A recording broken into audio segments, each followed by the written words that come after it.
এই দেখেন, মুরব্বীরা একটা কথা বলতো গ্রামের আঞ্চলিক ভাষায় যে পালা জিনিসের জ্বালা অনেক বড়। মানে সোজা বাংলা ভাষায় যে জিনিসটাকে আপনি লালন পালন করবেন সেটার জন্য কষ্ট অনেক বেশি।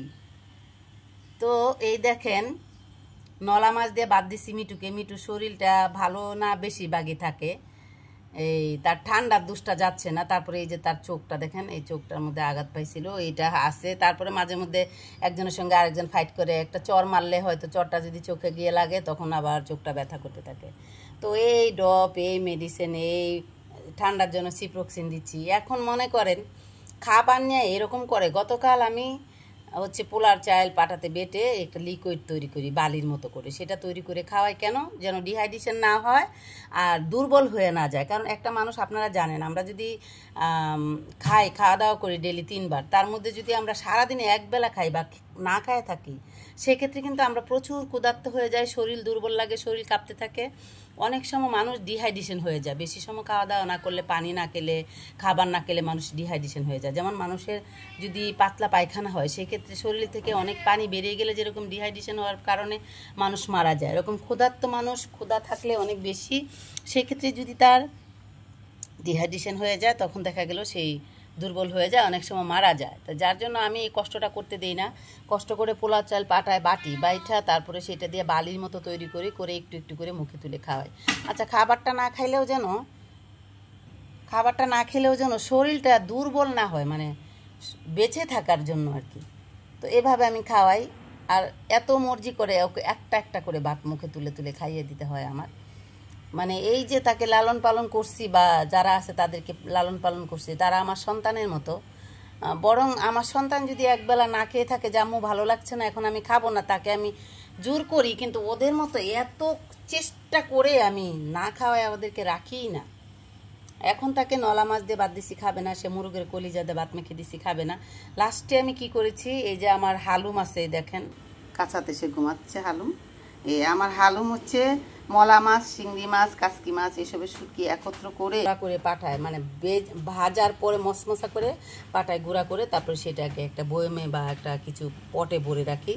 এটা ফ্রিজে রাখি, নর্মাল ফ্রিজে। সেখান থেকে বের করে একটু একটু করে ভাত মেখে দিই। এখন তাকেও দিয়েছি, অনেকক্ষণ ধরে ময়না করতেছি, যে এখানে ছিল, এখান থেকে ময়না করছি, খাও ময়না খাও, এত রিকোয়েস্ট করছি, খাবে না। সে এখনই সে র্যাগের মধ্যে ঢুকে আছে, এই দেখেন, এখন সে এখানে ঢুকে আছে। এখন তো তাকে কুলে করে খাওয়াতে পারবো না, তাই তাকে এই যে একটা দুইটা করে দিচ্ছি, দেখেন, এই যে সেও, তারপরেও সে খাবে না। এখন যে তাকে এত রিকোয়েস্ট করতেছি, সে খাবে না। এই যে একটা কষ্ট, একটা পরিশ্রম আমার, হ্যাঁ, আমাকে দেয়। কিন্তু যদি ও না খেয়ে ঘুমাতে থাকে, যেমন ধরেন ঘুম ধরে গেছে, ওরা তো বুঝ প্রাণী, ওরা দেখা গেল ঘুমিয়ে গেছে, হ্যাঁ, খেলো না, 2 ঘন্টা ঘুমিয়ে গেছে, 3 ঘন্টা 4 ঘন্টা। আপনারা জানেন বিড়ালরা আরাম প্রিয় হয়, তারা একটু বেশি ঘুমায় পড়লে আমি ঘুমের থেকে টেনে তুলে খাওয়াই। কারণ জানি এতক্ষণ ঘুমাচ্ছে, শরীরটা দুর্বল হয়ে যাবে, সে তো খাওয়া দাওয়া করে না। বাবু, এই বাবু, ওই দেখেন ওইদিকে মুখ ফিরিয়ে নিচ্ছে, সে খাবে না। বাবু একটু খাও না, বাবু একটু খাও, ময়না পাখি একটু খাও, এ ময়না একটু খাও, ময়না একটু খাও, একটু খাইলাও, আপু একটু খাইলাও, আপু একটু খাই নাও। ময়না পাখি কই রে, ময়না পাখি কই, আমার ময়না পাখি কই, আমার মিটু সোনা কই, এটা খাও না আব্বু, তুমি খাবে না আব্বু?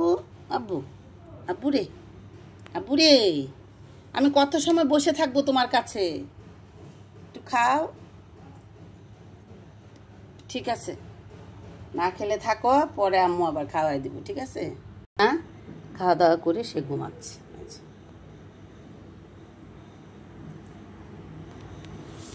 বন্ধুরা, আপনারা সবাই ভালো থাকবেন, আর আমার ময়নাগুলোর জন্য দোয়া করবেন, যেন ওরা ভালো থাকে, সুস্থ থাকে।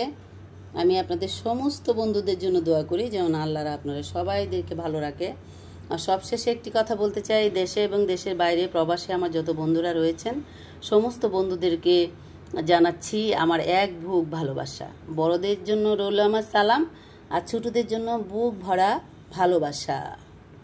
সবাই ভালো থাকবেন, দেখা হবে অন্য কোনো সময়, অন্য কোনো ভিডিওতে। টাটা।